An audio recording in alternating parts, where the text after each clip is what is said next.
Well, now really, when we go back then to falling in love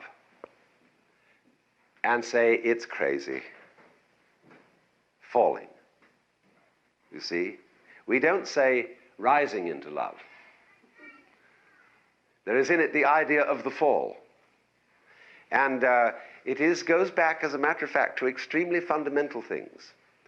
That there is always a curious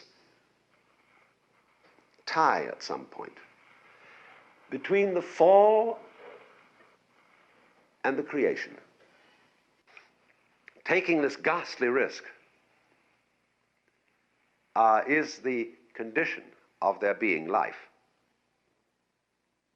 You see, for all, life is an act of faith and an act of gamble.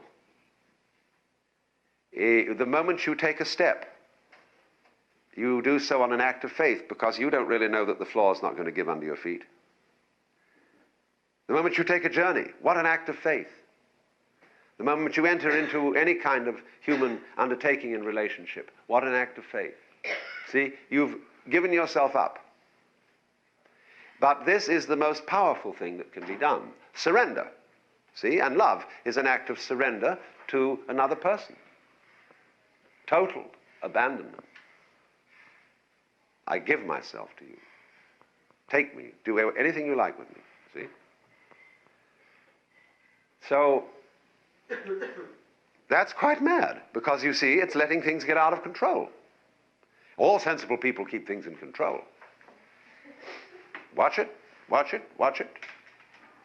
Security, vigilance, watch it. Police, watch it. Guards, watch it. Who's going to watch the guards? So, actually, therefore, the course of wisdom, what is really sensible, is to let go, is to commit oneself, to give oneself up, and that's quite mad. So we come to the strange conclusion that in madness lies sanity.